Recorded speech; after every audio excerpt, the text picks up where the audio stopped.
करंजा या आवडीच्या आहेत, याचा नैवेद्य अर्पण करावा। दुर्वा, शमी, मांदार, जास्वंदीची फुलं, गणेश वेलाची फुलं हे गणपती बाप्पाला प्रिय वस्तू आहेत, या अर्पण कराव्यात। चंद्रपूजन त्या दिवशी करावं, चंद्राला अर्घ्य प्रदान करावं। ब्राह्मण भोजन घडवता आलं तर ब्राह्मण भोजन घडवावं, शिधा अर्पण करावा, शिधादान द्यावं आणि सगळ्या कुटुंबाच्या समवेत उपवास सोडावा। दुसऱ्या दिवशी त्रिदिनात्मक व्रत असल्यामुळे दुसऱ्या दिवशी पारणा। मग अशा प्रकारे जर व्रतस्थ राहून नियमाने कराल तर निश्चितच राजा त्या गणेश कृपेने संतती योग येईल। बरं, आता विशिष्ट दर महिन्याच्या चतुर्थीचा जर वर्षभर चतुर्थीचा संकल्प केला की संतती योगासाठी आम्ही दोघं उभयता पती पत्नी चतुर्थीचं व्रत करणार आहोत, तर वर्षभराच्या चतुर्थींना काय नियम पाळावेत हे तर नियम सर्वसाधारण आहेतच, पण आणखीन विशेष त्यांनी सांगितलंय। जर विशेषतः अशा पद्धतीने केलं तर अधिक फळ।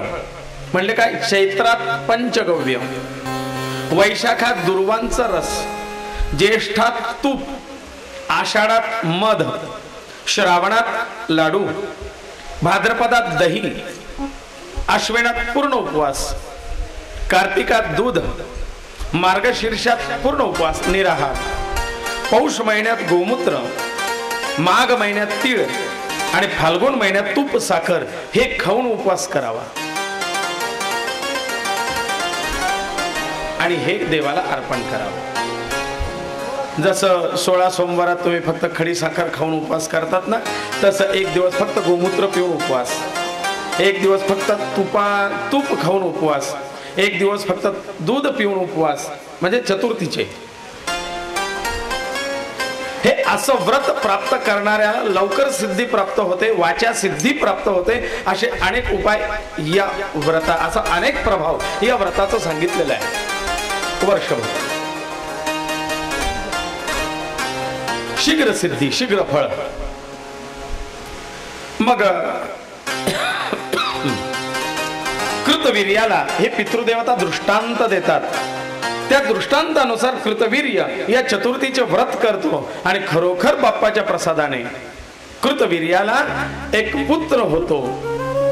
पण पुत्र होतो तो हातपाय नसलेला, ज्याला हातही नाही, ज्याला पायही नाही, ज्याचं फक्त धड आहे आणि मस्तक आहे, असा चौरंगी पुत्र होतो।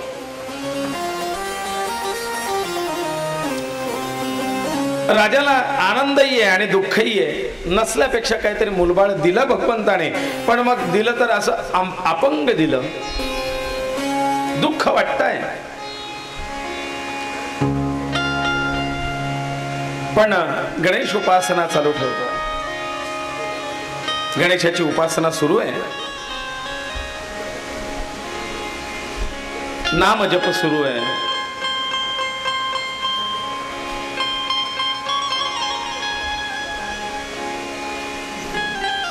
एक दिवस त्या उपासनेच्या प्रभावाने भगवान दत्तात्रय कृतवीर्याकडे भिक्षे करता येतात।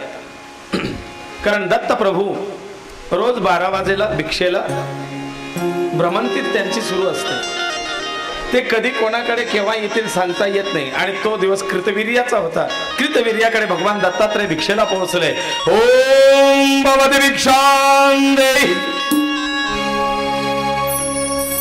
ओम भवति भिक्षां देहि। तिसरा आवाज दिला आणि कृतवीर्याची पत्नी बाहेर आली। पाहते दत्तात्रय प्रभू, म्हणले प्रभू आज आमचं भाग्य उजळायला आलं, या आत या, आमच्याकडनं आदर सत्कार, आमच्याकडचा एक सन्मान स्वीकार करा। आणि दत्तात्रय प्रभूंना मोठ्या आदराने आत बोलावलंय राजाने।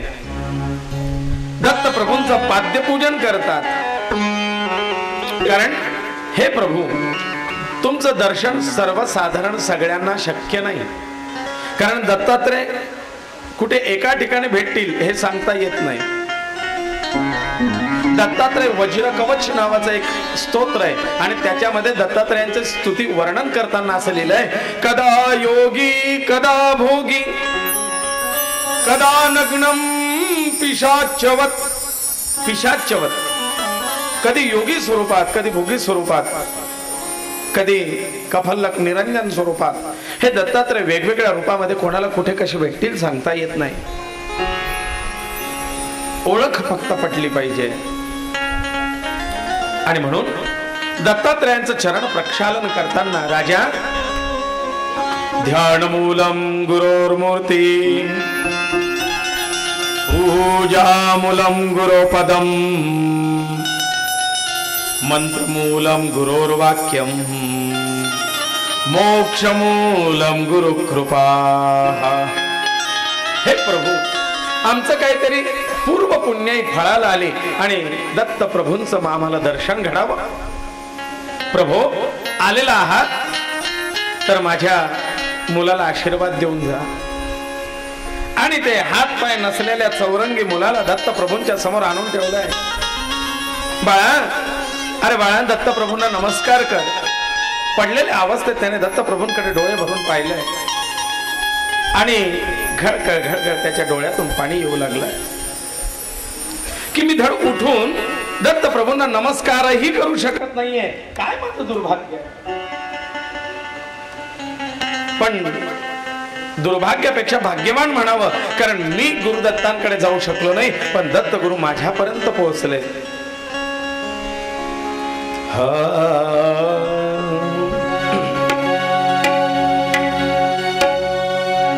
कृतार्थ करण्या जन्म आपुला, कृतार्थ करण्या जन्म आपुला, नित्य भजा गुरुवरा स्मरा हो, दत्त गुरुला स्मरा, स्मरा हो, दत्त गुरुला स्मरा, दत्त गुरुला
यतींद्र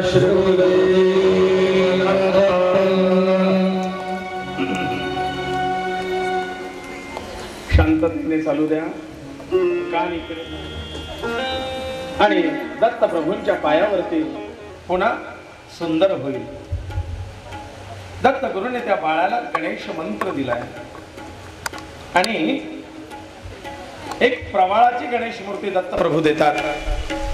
या प्रवाळाच्या गणेश मूर्तीची उपासना दत्त गुरूंनी या बाळाला सांगितली आहे. बाळाने सांगितलंय बाबा कृतवीर्यांना, बाबा मला वनामध्ये एकांत एक कुटिया बांधून द्या. त्या कुटियेत मी या गणेशाची उपासना करीन. माझी साधना पूर्ण झाल्यानंतर मी परत येईन. बाळाला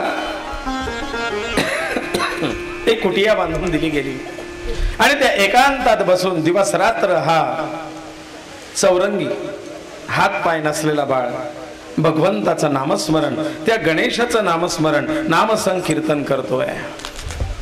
प्रभूच्या गणेशाच्या नामामध्ये तो रममान झालेला आहे. त्याला ध्यास लागला, कारण देवादेदेव दत्तात्रेयांनी त्याला दिलेला मंत्र आहे. हा काही साधा सुद्धा मंत्र न होता आणि म्हणून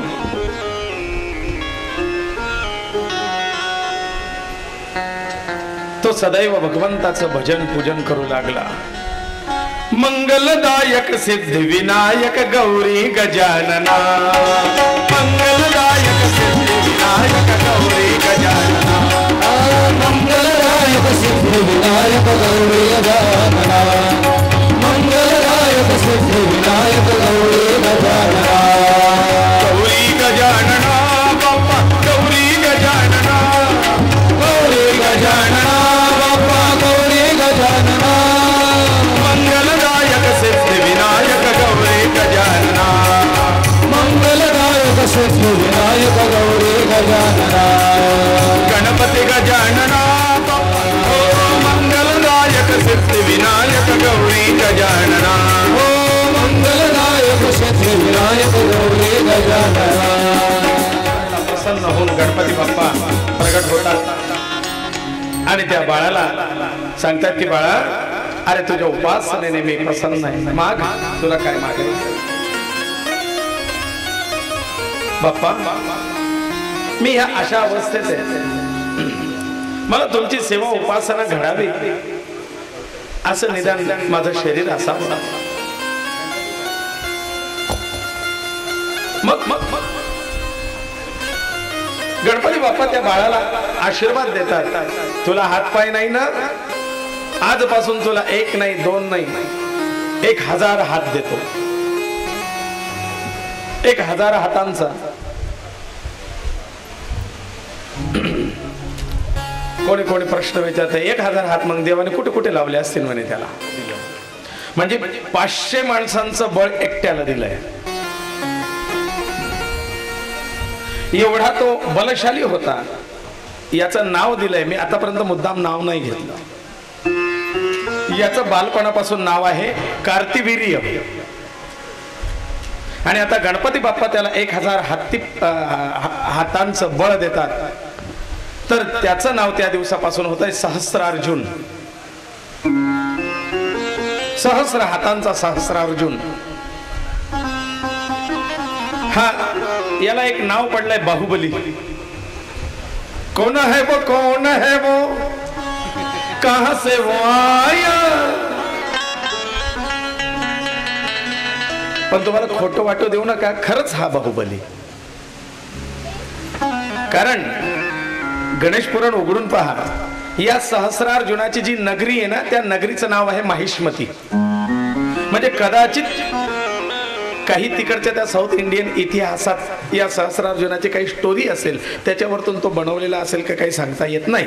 पण योगायोग असा आहे की सहस्रार्जुनाच्या नगरीचं नावही माहिष्मती आहे आणि त्या बाहुबलीच्या नगरीचं नावही माहिष्मती आहे. तो बाहुबली बलशाली दाखवलाय आणि हा सुद्धा 500 लोकांचं बळ एकट्यात आहे असा बलशाली दाखवलाय. या सहस्रार्जुना कार्तिवीर्याचं नाव आहे. कृतवीर्याचा पुत्र कार्तिवीर्य आणि कार्तिवीर्याचं नाव आजपासून पडलंय सहस्र. गहाळ झालेली असेल हरवलेली असेल तर अशा वस्तूचा शोध घेताना जर तुझं स्मरण करत, तुझं नामस्मरण करत, तुझं नाव घेत जर त्या वस्तूचा शोध घेतला तर ती वस्तू शीघ्र मिळायला मदत होईल. आणि याकरता शास्त्रात एक मंत्र सुद्धा दिलाय. कार्तवीर्यार्जुनो नाम राजा बाहुसहस्रवान यस्य स्मरेण मात्रेण गतं नष्टं च लभ्यते. गतधन, नष्ट वस्तू, हरवलेली वस्तू, गहाळ झालेली वस्तू, आठवत नसलेली वस्तू ती शोधायची. तर या सहस्रार्जुनाय नमः किंवा कार्तवीर्याय नमः, कार्तवीर्याय नमः असा मंत्र जप करत त्या वस्तूचा शोध घेता ती वस्तू शीघ्र सापडते असा कैकांचा अनुभव आहे. म्हणजे सर्टिफाईड उपाय, ग्रंथ प्रमाण असलेले. मोबाईल सापडला होता का? मला मोबाईल दाखवला, मला वाटलं मोबाईल सापडला. कारण त्या उपायाने कित्येकांना आपली वस्तू सापडल्याचे अनुभव आमच्याकडे असतात. हरवलेली वस्तू सापडावी याकरता आम्ही हे उपाय देत असतो आणि आहे शास्त्र संमत हे उपाय आहेत. पण वेळीच, योग्य वेळी ते उपाय केले गेले पाहिजेत. मग असा हा कार्तिवीर्य महाबलशाली, परंतु त्याला आशीर्वाद देताना गणेशाने सांगितलंय की राजा बल देतोय, सामर्थ्य देतोय, पण या बलाचा वापर अयोग्य गोष्टीसाठी करू नकोस. गरीबाला, दीन दुबळ्यांना, साधू संतांना, देवा ब्राह्मणांना त्रास देण्याकरता या शक्तीचा उपयोग करू नकोस. देवा ब्राह्मणाच्या, साधू संतांच्या, गायींच्या, पशुपक्ष्यांच्या हितासाठी, रक्षणासाठी या शक्तीचा बल प्रयोग कर. तुझं नाव जगात कीर्तिवंत होशील. पण पुढे आणखीन या सहस्रार्जुनाची कथा येते. सांगेल पुढे या सहस्रार्जुनाची पुढे दुरावस्था होते. भगवंताने दिलेल्या वरदानाचा आणि दिलेल्या खबरदारीचा त्याने आठवण न ठेवता आपल्या शक्तीचा चुकीचा उपयोग केला. आणि मग भगवान परशुरामांना म्हणजे विष्णूंना परशुराम अवतार घ्यावा लागला आणि परशुरामांच्या हातून या सहस्रार्जुनाचे हात छाटले गेले. या सहस्रार्जुनाचा वध परशुराम अवतारात भगवान विष्णू करतात. कथा सांगेनच, पण मग तो नंतर हे वरदान प्राप्त झाल्यानंतर या कार्तिवीर्याने म्हणजे सहस्रार्जुनाने गणेशाची जी काही उपासना, ती जी प्रवाळ गणेश दत्तप्रभूंनी दिलेला होता, त्या प्रवाळ गणेशाची उपासना जिथे केली चौरंगी अवस्थेमध्ये, त्या प्रवाळ गणेशाची स्थापना केलेली आहे, प्राणप्रतिष्ठा केलेली आहे. आणि त्याने उपासना केलेलं ते स्थान म्हणजे, आणि तो गणपती म्हणजे, मी मागे सांगितलं होतं की तुम्हाला याचं स्थान सांगतो, ते स्थान म्हणजे पद्मालय. या पद्मालयाला या कार्तिवीर्याने उपासना केलेली तो एक गणपती पद्मालयाला स्थित आहे. ती कार्तिवीर्य सहस्रार्जुनाच्या हातची स्थापना आहे.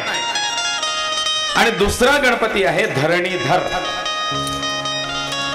एका गणेशाचं नाव आहे तो प्रवाळ गणेश कार्तिवीर्याच्या हातचा, त्याचं नाव आहे विघ्नेश गणेश किंवा प्रवाळ गणेश. आणि दुसरा गणपती आहे तो धरणीधर गणपती आहे. ही दोन नाव आहेत पद्मालयाच्या दोन गणपतींची. पण धरणीधर गणपती हा कार्तिवीर्याच्या प्राणप्रतिष्ठेच्या आधीच तिथे प्राणप्रतिष्ठित होता आणि तिथे कार्तिवीर्याने ही आपली दुसरी मूर्ती स्थापन केली. असे दोन गणपती त्या ठिकाणी आहेत. काल कोणीतरी विचारलं होतं उजव्या सोंडीचा आणि डाव्या, आमचे शूटिंग घेणारे दादा, उजव्या सोंडीचा आणि डाव्या सोंडीचा याचा फरक राहिलेला आहे म्हणले गुरुजी, सांगायचा ते सांगा. तर उजव्या सोंडीचा गणपती आणि डाव्या सोंडीचा गणपती याच्यात फरक लोकांनी फार बाऊ करून ठेवलेला आहे. पण उजव्या सोंडीच्या गणेशाची उपासना त्यांनी करावी, एकतर संन्यासांनी करावी, वानप्रस्थीयांनी करावी, किंवा ज्याला इहलौकिक म्हणजे सांसारिक काही गोष्टींची अपेक्षा नाहीये, पारलौकिक माझ्या जीवनाचं कल्याण व्हावं, मला मोक्ष प्राप्ती व्हावी आणि मला गणेश कृपा प्राप्ती व्हावी, म्हणजे पारलौकिक साधनेसाठी उपासना करण्याकरता उजव्या सोंडीच्या गणेशाची उपासना करावी. आणि सांसारिक गोष्टींची कामना पूर्ती होण्याकरता डाव्या सोंडीच्या गणेशाची उपासना करावी. म्हणून संसारिकाने आपल्या घरात डाव्या सोंडीचा गणपती ठेवावा. जर उजव्या सोंडीच्या गणेशाची उपासना करायची असतील तर त्याच्याकडे संसारिक राडगाणे गाऊ नये. मोक्षाची कामना करत उजव्या सोंडीच्या गणेशाची उपासना करावी आणि शुद्ध पद्धतीने करावी. तो फळ देतो. म्हणून बरेच लोक म्हणतात ही ब्याद आपल्याकडे नको, म्हणून उजव्या नकोच बा, डावाच बरा आहे आपल्याला. तर त्याला भिण्याचं काही काम नाही. पण तो सांसारिक लाड पुरवण्याकरता तिकडे बोलवतात. सांसारिक लाड पुरवण्याकरता उजव्या सोंडीचा गणपती नाही. पारलौकिक कामना असेल, मोक्षाची कामना असेल तर उजव्या सोंडीचा गणेश आहे. असा भेद काही संतांनी सांगितलेला आहे. मग इथे राजा सोमकांत प्रश्न करतोय, गुरुदेव जर कार्तिवीर्य सहस्रार्जुनाने हा सिद्धी गणेश प्रवाळ गणेश स्थापन केला, पण त्यापूर्वी असलेला धरणीधर गणपती तिथे कसा आला? या धरणीधराची प्राणप्रतिष्ठा कोणी केली होती याबद्दल सुद्धा सांगा. तेव्हा भृगु ऋषी राजा सोमकांताला या धरणीधर गणपतीची कथा सांगतात. ऐका, पद्मालयाच्या या 2 गणपतीची कथा आहे. इतक्या वर्षांपासून आपण पद्मालय क्षेत्राच्या जवळ आहोत, अनेक वेळेला गेलो, पण या मूर्तींच्या प्रतिष्ठेबद्दल आपण जाणून कधी घेतलं नाही. मग हा कार्तिवीर्याच्या स्थापित प्रवाळ गणेशाच्या आधी स्थापन झालेला धरणीधर गणपती, अभय दादा मोद प्रमोद हे त्यांचं टोपण नाव. मूळ नाव प्रवाळ गणेश विघ्नेश्वर आणि दुसरा आहे धरणीधर. आणि मग हा धरणीधर कसा प्राणप्रतिष्ठित झाला याबद्दल भृगु ऋषी सोमकांताला सांगतात की राजा, एकदा कैलास पर्वतावरती सांब सदाशिवांचा संसार हा सुरू असताना, म्हणजे दरबार सुरू असताना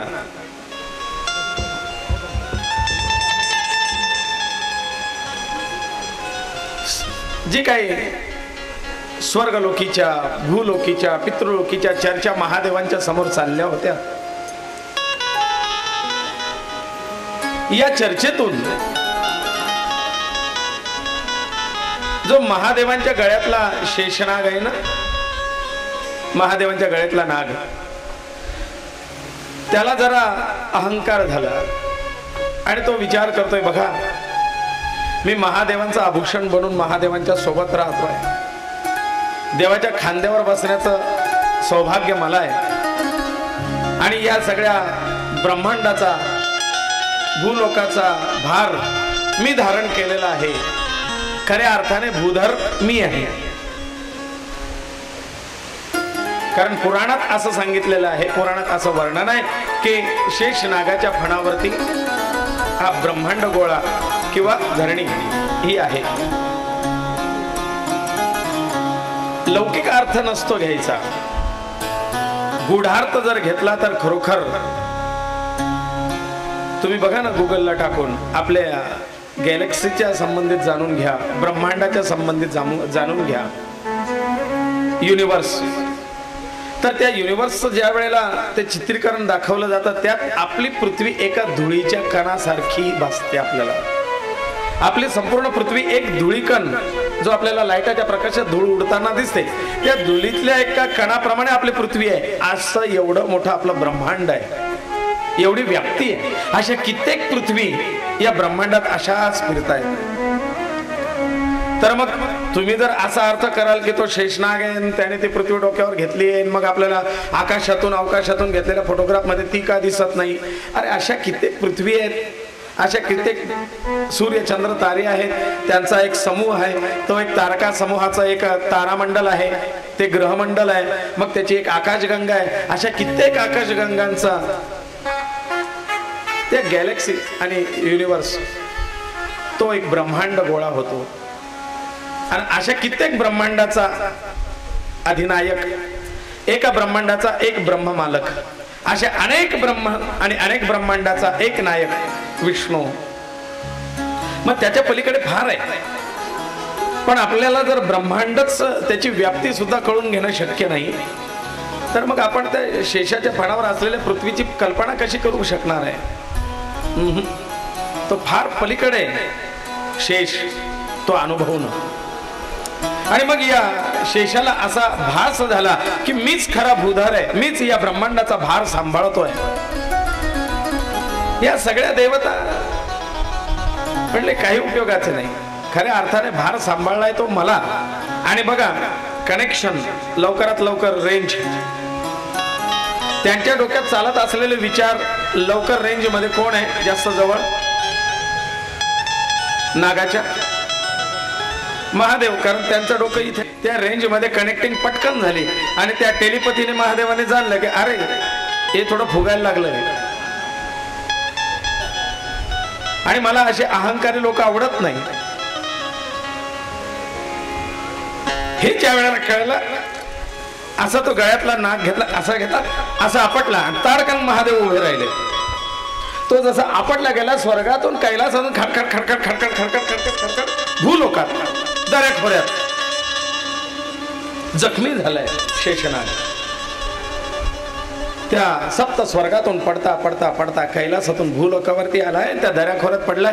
त्यावेळेला शेषाला आपली अवस्था भानावर आला आणि आपली अवस्था कळाली की मी कोण, माझी शक्ती किती. उलट महादेवांनी आपल्या गळ्यात धारण करून आपलं नावलौकिक वाढवलंय, आपलं महत्व वाढवलंय. ही चूक शेषाच्या लक्षात येते. पण आता परत तिथे जायचं कुठल्या तोंडाने? म्हणून खऱ्या अर्थाने असलेला हा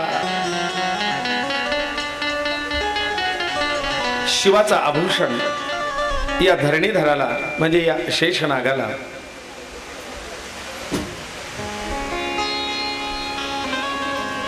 नारद भेटतात आणि नारद सांगतात, शेषा तू शिवाचं आभूषण आहेस आणि शिव निर्विकल्प आहे, तिथे अहंकार चालत नाही. मग नारद महर्षी महादेवांनी माझा पुन्हा स्वीकार करावा याकरता मला उपाय सांगा. देवर्षी नारद म्हणतात, जो खऱ्या अर्थाने भूधार आहे त्याला शरण जा. कोण? म्हणले गणपती बाप्पा. गणेशाचं स्वरूप सांगितलं, त्याचं जे पोट आहे म्हणले, या उदरामध्ये मोठ्या पोट म्हणजे हे ब्रह्मांडाच्या गोळाचं प्रतीक आहे आणि त्यामध्ये ही सगळी ब्रह्मांड सामावलेली आहे. गणेशाच्या पोटात हा जो आकाशाची सगळी पोकळी, हे गणेशाचं उदर सांगितलेलं आहे. उकार उदर विशाल. आणि या अशा गणेशाच्या पोटात फक्त असे कित्येक ब्रह्मांड राहत आहेत. खऱ्या अर्थाने तो भूधर आहे, पण त्याला अहंकार नाही. तू त्याला शरण जा. आणि शेषाने त्या ठिकाणी धरणीधर नावाचा गणपती स्थापन केलेला आहे. त्या शेषनागाने महादेवाच्या गळ्यातला असणारा आभूषण त्याने उपासना केलेली ती मूर्ती आणि तो गणेश म्हणजे पद्मालयाचा गणेश आहे, धरणीधर. गणेशाकडनं आशीर्वाद प्राप्त करून घेत त्याने सांगितलं की देवा, मला विनाकारण भूधर धरणीधर असल्याचा अभिमान झाला होता, मला क्षमा करा आणि पुन्हा मी शिवप्रिय व्हावं असा आशीर्वाद द्या. गणपती बाप्पा आशीर्वाद देतात आणि या पद्मालय क्षेत्राला सुद्धा आशीर्वाद देतात की हे पद्मालय हे सिद्ध क्षेत्र होईल. कारण शेषाने आणि कार्तिवीर्याने यांनी केलेली उपासना साधना त्याच्याने सिद्ध झालेल्या ह्या गणेश मूर्ती हे लोकांना वरदायक आणि फलित ठरतील. म्हणून 3.5 शक्तिपीठांमधलं एक पीठ पद्मालय. ज्येष्ठ शुद्ध चतुर्थी. कोणती? ज्येष्ठ महिन्याच्या शुद्ध चतुर्थीला दत्तात्रय प्रभूंनी या गणेशाची उपासना केली. स्वयं दत्तात्रय प्रभू गणेशाची उपासना करतात. कारण गणेशा, माझ्या दिलेल्या उपासनेला जागून तुम्ही कृतवीर्याला जो काही सन्मान दिला त्याबद्दल खरोखर दत्तात्रय प्रभूंना गणेशाच्या स्वरूपाची ओढ लागली आणि दत्तात्रय प्रभूंनी आपल्या पित्याकडनं म्हणजे अत्रि ऋषींकडनं गणेश तत्व जाणून घेतलं. बघा भागवतात सुद्धा कथा येते की दत्त प्रभूंनी 24 गुरु केले. म्हणजे जो सगळ्या गुरूंचा गुरु आहे त्या दत्तात्रय प्रभूंनी सुद्धा 24 गुरु केलेत अशी भागवतात कथा येते. तसं जो सगळ्यांचा आद्य उपासक आहे दत्तप्रभू, त्या दत्तप्रभूंनी सुद्धा गणेशाची उपासना केली. कारण उपासनेशिवाय बघा, शिव सुद्धा रामाची उपासना करतात, राम सुद्धा शिवाची उपासना, नारायणाची, अशी साखळी साखळी अडकलेली आहे. आणि म्हणून इथे दत्तात्रय प्रभूंनी आपल्या या सगळ्या सिद्धी प्राप्त व्हाव्यात याच्याकरता सिद्धिविनायकाची उपासना केलेली आहे. आणि अत्रि ऋषींनी दत्तप्रभूंना हा सिद्धी प्राप्ती करण्याकरता गणेशाचा मंत्र दिलेला आहे. गुरुदत्त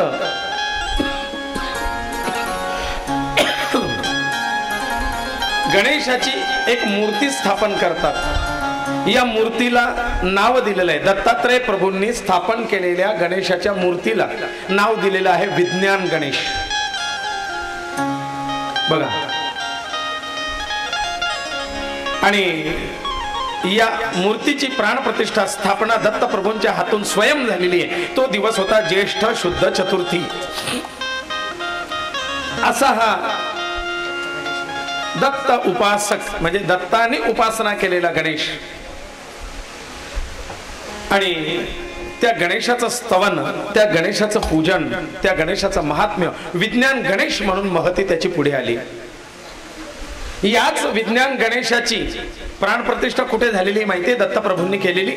ते स्थान आहे बीड जिल्ह्यात. गावाचं नाव आहे राक्षस भुवन. गावाचं नाव आहे राक्षस भुवन. आणि या राक्षस भुवन गावी बीड जिल्ह्यामध्ये स्वयं दत्तप्रभूंनी गणेशाची प्राणप्रतिष्ठा केलेली आहे. त्या गणेशाच्या मूर्तीला नाव आहे विज्ञान गणेश.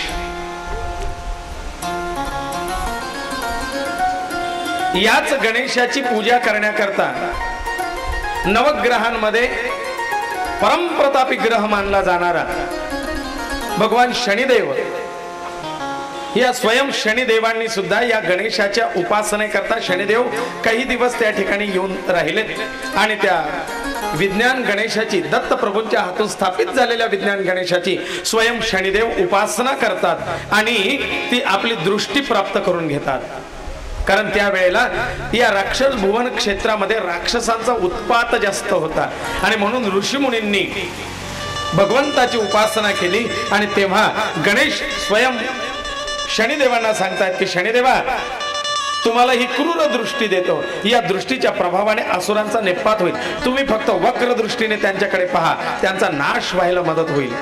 आणि म्हणून राक्षस भुवन या ठिकाणी असलेल्या राक्षसांचा निपात करण्याकरता शनिदेवांची दृष्टी त्यांना प्राप्त व्हावी म्हणून गणेशाने आशीर्वाद दिला. शनिदेवांनी तिथे उपासना केली म्हणून राक्षस भुवनला शनिदेवांचं पण मंदिर आहे. शनिदेवाच्या 3.5 शक्तिपीठांपैकी एक शक्तिपीठ राक्षस भुवनला आहे. आणि त्या दिवसापासून राक्षस भुवनाला राक्षसांचा उत्पात कमी झाला आणि ती देवभूमी झाली, मोक्ष भूमी झाली. राक्षस भुवन ही विद्वानांची भूमी म्हणून मानलं जातं, पैठण क्षेत्रासारखं. राक्षस भुवनाला मोक्षकारक विधी सुद्धा केले जातात, शनीचे विशेष अनुष्ठान केले जातात. असं हे विज्ञान गणेशाचं स्थान, शनिदेवांनी उपासना केलेलं आणि दत्तगुरूंनी उपासना केलेलं हे राक्षस भुवन क्षेत्र आहे.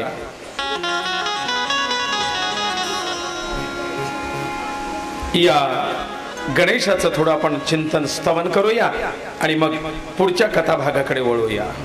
संकीर्तनम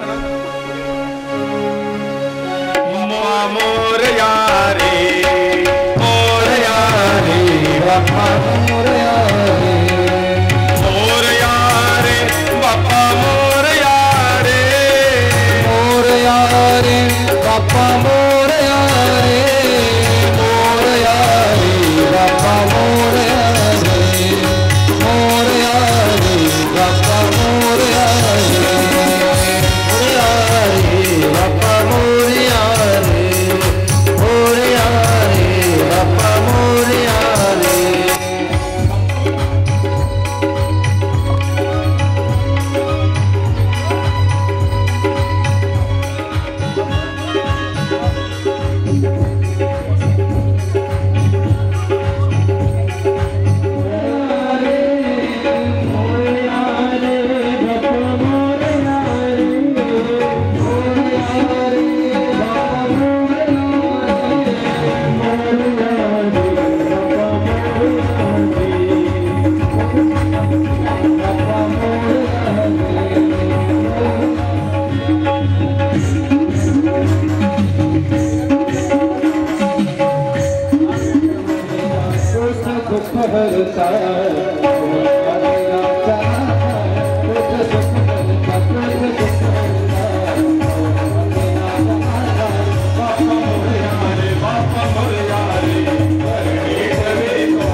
अवलंबून आहे म्हणून याला अन्नमय कोश असं म्हणतात.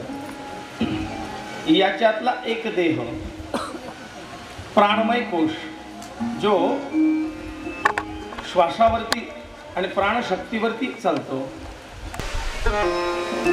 देहाच्या विशिष्ट भागाला अन्नाची गरज आहे, विशिष्ट भागाला प्राणाची गरज आहे. तिसरा आहे मनोमय कोश, आपण मन म्हणतो. मन कुठे आहे तर त्या मनोमय कोशात हे मन आहे. मन हा आपला देहाचा एक वेगळाच भाग आहे. आपण म्हणतो ना माझं मन काही म्हणत, म्हणजे याचा अर्थ तू वेगळा आणि मन वेगळं. हा स्वतंत्रमय मनोमय कोश. चौथा आहे विज्ञानमय कोश आणि पाचवा आहे आनंदमय कोश.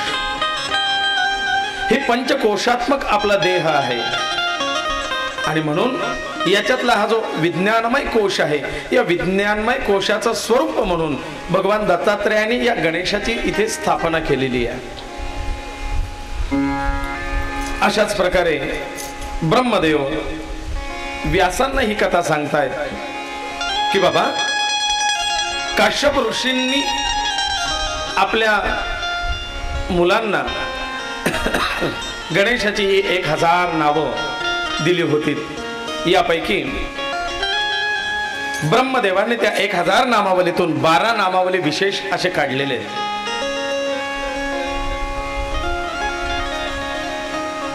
12 नावं विशेष काढलेत 1000 गणेशाच्या नामावलीतून आणि ती नावं शीघ्र फलदायी म्हणून नित्य स्मरणात असावीत असं सांगितलं आहे. सुमुखश्च एकदन्तश्च कपिलो गजकर्णका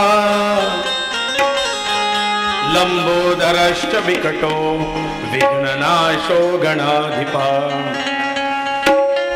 धूम्रकेतुर्गणाध्यक्ष भालचंद्र गजानना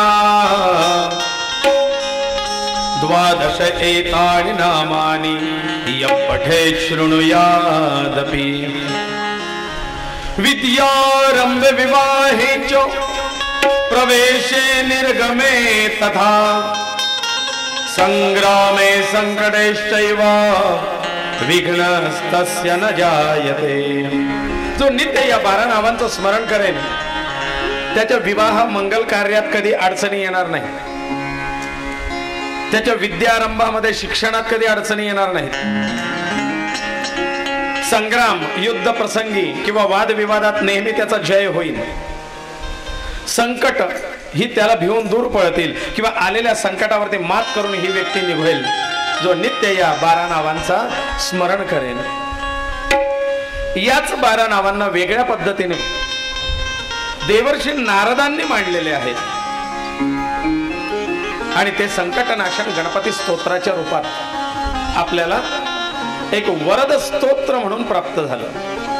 कोणीतरी काल चिठ्ठी पाठवली, त्याच्यात संकटनाशक गणपती स्तोत्राबद्दल विचारणा केली होती, पण त्याचा योग्य वेळी विषय येणार म्हणून मी काल उत्तर दिलं नाही, कारण या सगळ्या गोष्टींचं तुम्हाला सविस्तर सांगण्याचा प्रयत्न आहेच। मग त्याच्यामध्ये काय म्हणतात ते, प्रथमं वक्रतुंडंच एकदन्तं द्वितीयकं तृतीयं कृष्णपिंगाक्ष गजवक्त्रं चतुर्थकं लंबोदरं पंचमं च षष्ठं विकटमेव च सप्तमं विघ्नराजेन्द्र धूम्रवर्णं तथाष्टमं नवमं भालचन्द्रं च दशमं तु विनायकम् एकादश गणपति द्वादशे तु गजाननं द्वादशैतानि नामानि त्रिसंध्याय पठेन्नर। जो तिघही काळी सकाळ दुपार संध्याकाळी या 12 नावांचा उच्चार करतो त्याच्या इच्छा मनोकामना तो काय, न च विघ्न भयं तस्य सर्वसिद्धिकरं प्रभो विद्यार्थी लभते विद्या धनार्थी लभते धनम पुत्रार्थे लभते पुत्रं मोक्षार्थी लभते गतिं जपेत गणपती स्तोत्रम षड्भिर्मासर फलम लभेत। 6 महिन्यात सिद्धी आहे, संवत्सरेण सिद्धिंच लभते नात्र संशया, एका वर्षात सिद्धी प्राप्ती। मग पुढचं जे वाक्य आहे याच्याबद्दल कोणीतरी परत चिठ्ठी पाठवलेली होती की अष्टेभ्यो ब्राह्मणेभ्यश्च लिखित्वा यः समर्पयेत् तस्य विद्या भवेत् सर्व गणेशस्य प्रसादता। याचा अर्थ काय, त्याचं उत्तर देतो। अष्टेभ्यो ब्राह्मणेभ्यश्च लिखित्वा यः समर्पयेत्, ज्याला विद्यावान व्हायचंय, ज्याला आपण परीक्षेत यश मिळवावं असं वाटत असेल त्याने आपल्या अभ्यासाबरोबर देवोपासना करताना या गणपती स्तोत्र स्वतःच्या हाताने 8 वेळेला लिहून ते 8 पत्रक 8 ब्राह्मणांना पूजनपूर्वक अर्पण करायचे, त्यांचं पूजन करावं, त्यांना दक्षिणा द्यावी आणि ते आपण आपल्या हाताने लिहिलेलं गणपती स्तोत्र दान करावं। अष्टेभ्यो ब्राह्मणेभ्यो लिखित्वा यः समर्पयेत्, आपण स्वतः लिहून ते अर्पण करायचं आहे। तस्य विद्या भवेत् सर्व गणेशस्य प्रसादता, तो विद्यावान होतो, त्याला सगळ्या प्रकारच्या विद्यांचं आकलन होण्याची समर्थ बुद्धी किंवा त्या विद्या आत्मसात करण्याची बुद्धी त्याला प्राप्त होते। आपोआप स्टोरेज येणार नाही, पण तो सर्व क्षेत्रात प्रावीण्य मिळवू शकतो एवढी तीक्ष्ण बुद्धिमत्ता त्याला त्याच्याने प्राप्त होईल। हे गणपती स्तोत्रात सांगितलेलं आहे आणि गणपती स्तोत्र तुम्हाला सगळ्यांना माहिती आहे, त्याच्यामुळे हा शास्त्र संमत उपाय आहे, लपलेला नाही। मग अशी ही 12 नावं, जी 12 नावं सांगितलीत ना गणेश स्तोत्रात, ही 12 नावं अशी तशी नाहीत बरं का, ही 12 नावं 12 ठिकाणी पणान प्रतिष्ठित आणि सिद्ध गणपती क्षेत्र आहेत। मग आपण फक्त ही प्रथमम वक्रतुंडांचे एकदंतम द्वितीयकम म्हटलेलं आहे, पण ही खरोखर गणपती कुठे आहेत याचा शोध घ्या. अष्टविनायकाच्या सोबत या 12 विनायकांची यात्रा करा आणि सिद्धी प्राप्त करून घ्या. ऐका ही क्षेत्र कुठे आहेत. पहिला प्रथमम वक्रतुंडांच्या पहिला जो वक्रतुंड नावाचा गणेश आहे हा मद्रास मध्ये कन्नानूर नावाच्या गावाजवळ आहे. मद्रास कन्नानूरला. दुसरा एकदंत नावाचा गणेश सिद्धपूर कणकपुरी जगन्नाथ जवळ आहे. तिसरा कृष्ण पिंगाक्ष नावाचा गणपती हा कन्याकुमारीला आहे. चौथे गजवक्त्र नावाचे गणपती जे आहेत ते भुवनेश्वरला आहे. पाचवे लंबोदर नावाचे जे गणपती आहेत ते सगळ्यांना माहिती आहे, पण त्या गणपतीचं नाव नाही माहिती ना, हा तो गणपती हे नाही माहिती. हा गणपती पुळ्याचा लंबोदर आहे, गणपती पुळे. सहावे विकट नावाचे जे गणपती आहेत हे स्वर्गाश्रम नावाच्या ठिकाणी ऋषिकेशला आहे. श्री क्षेत्र ऋषिकेश विकट नावाचा गणपती. सातवे विघ्न राजेंद्र नावाचे गणपती जे ते कुरुक्षेत्रावरती त्यांची स्थापना झालेली आहे. पांडव काळात भगवान गोपाल कृष्णांनी करून घेतलेलं एक कार्य आहे. विघ्न आलेलं ते विघ्न दूर होण्याकरता या विघ्न राजेंद्राची स्थापना कुरुक्षेत्रात. धूम्रवर्ण नावाचे जे गणपती लासा नावाचं स्थान आहे तिबेट मध्ये, तिथे या धूम्रवर्णाचं स्थान आहे. भालचंद्र नावाचे जे 9 गणपती आहेत ते धनुष्य कोडी रामेश्वरला धनुष्यकोडी आहे. रामेश्वरम धनुष्यकोडीला या गणपती भालचंद्र नावाच्या गणपतीचं स्थान आहे. रामेश्वरमची यात्रा कराल तर या गणपतीचं दर्शन अवश्य घ्या. विनायक नावाचे जे 10वे गणपती आहे त्यांना धुंडी विनायक पण म्हणतात, नुसतं विनायक पण म्हणतात आणि धुंडी विनायक पण म्हणतात. धुंडी विनायक हे कुठे आहेत सांगितलं ना मी काल परवा, काशी. विश्वेशम माधवम धुंडीम दंडपाणींच भैरवम, तो धुंडी विनायक काशीला.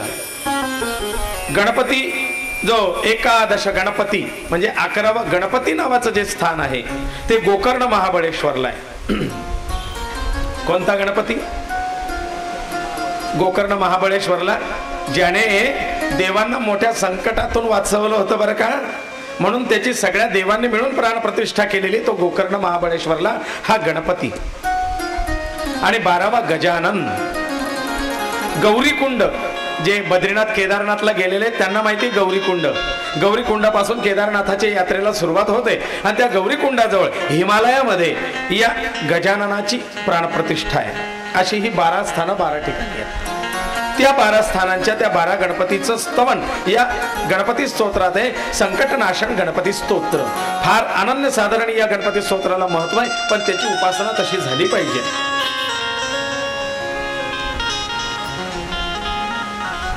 लगेच सोमकांताने प्रश्न विचारला, महाराज मग मला सांगा ना काय असं देवांवरती संकट आलं होतं जे त्या 11व्या गणपतीने दूर केलं त्रेतायुगात? म्हणले ऐक. एकदा रावणाच्या आईच्या मनात आलंय, बाळा तू महान शिवभक्त आहेस, तू तर कैलासाला जाऊन महादेवांची भेट घेऊ शकतोस, पण मी आता वृद्धापकाळामुळे मला जाणं शक्य नाही. म्हणून असं का, देवांचा एक तेजस्वी आणि आत्मलिंग हे लंकेत घेऊन ये, मला इथे पूजेला सोपं होईल. रावण म्हणले मा बस इतना ही. आणि रावण कैलासाला गेलेत आणि फक्त महादेवच नाही अख्खा कैलास पर्वत लंकेत घेऊन येतो असं आईला वचन दिलं. आणि त्यांनी रावणांनी कैलास पर्वताखाली आपले हात घातले. खडखड खडखड खडखड खडखड आवाज, जणू काही भूमी दुभंगली. आणि या कडकडाट त्या ठिकाणी झाला, गडगडाट होऊ लागला. शिवगण भयभीत झाले. आज या कैलासावरती अचानक हा भूकंप, काय बरं संकट आहे? धावत पळत नंदी आले आणि त्याने सांगितलंय, महादेव शंभो हे नाथ काय झालंय? म्हणले कशाने हा धरणीकंप होतोय, कसला गडगडाट आहे?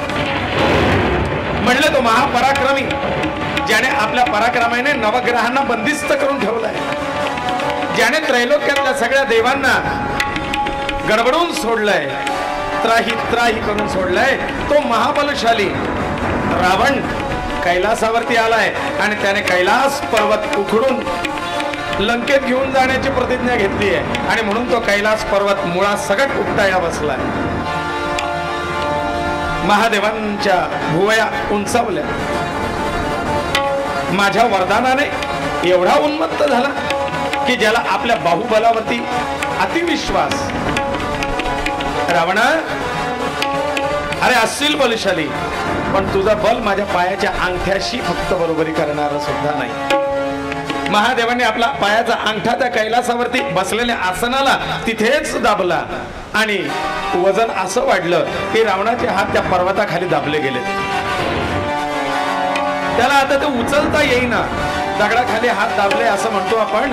ते रावणाला प्रचिती आली, बल चालत नाहीये. रावणाच्या लक्षात आलं ही माझ्या महादेवाची लीला आहे. देवा क्षमा करा, माझ्या बळाचा अहंकार मला झाला आणि तुम्हाला अहंकार आवडत नाही. रावणाच्या आपल्या आणखीन भुजा होत्या, त्या भुजांनी रावणांनी वाद्य विशारद होते बरं ते, आणि वाद्य काही ठिकाणी तर असा उल्लेख आहे की रावणाने आपल्या आतडीची तंतुवाद्य केलंय आणि ते वाजवून त्यांनी हे स्तोत्र, ज्याला आपण तांडव स्तोत्र म्हणतो, या तांडव स्तोत्राची रचना ते गायलंय रावणाने त्या अवस्थेत.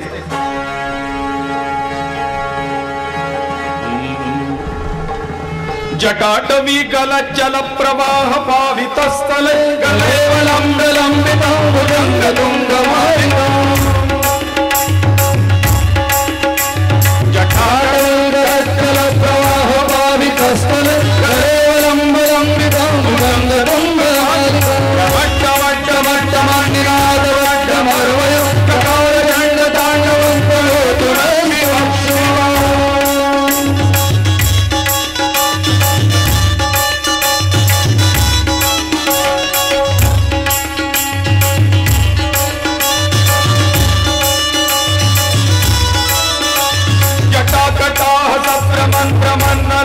निर्गरी विलोलवीची वल्लरी विराजमान मूर्धनी ललाट पट्ट पावते की घोल चंद्रशेखर प्रति प्रतिक्षणं मम.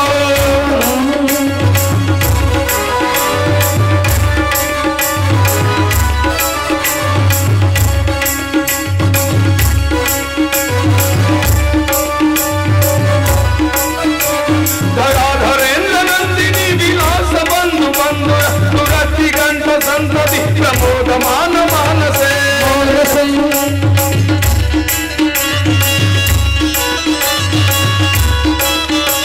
कृपाकटाक्ष धोरणी निरुद्ध दुर्धरापति क्वचित् दिगंबरे मन विनोदमेनु वस्तुनि.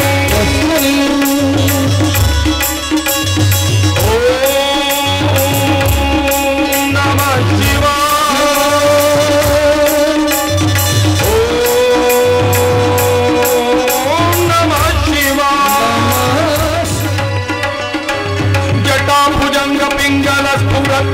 मणिप्रभ कदम्ब कुंकुमद्रव प्रवीत दिग्वधूमुखे.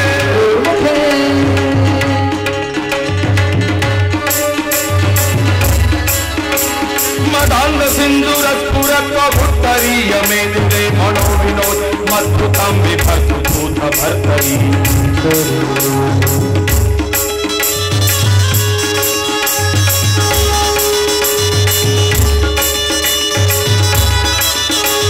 सहस्रलोचन प्रबुद्ध शेषले शेखर प्रसून धूनि रोदय धुनि रंग पीठभू.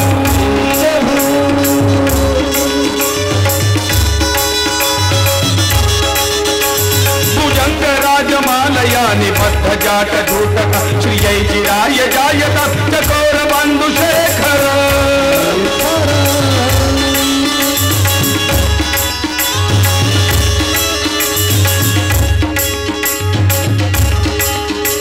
ललाट चत्वरज्वल धनंजय निपीत पंचदायकं नमन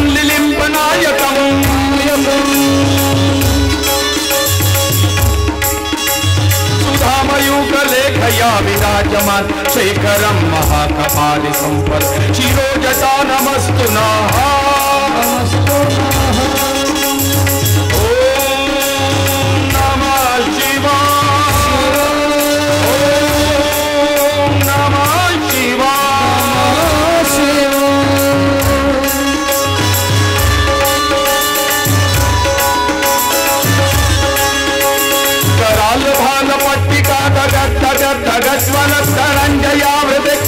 प्रचंड पंचसायक राघवेंद्र नंदिनी कुचाग्र चित्र पत्रक प्रकल्पनैक शिल्पिनी त्रिलोचने रतिर्ममा त्रिलोचने रतिर्ममा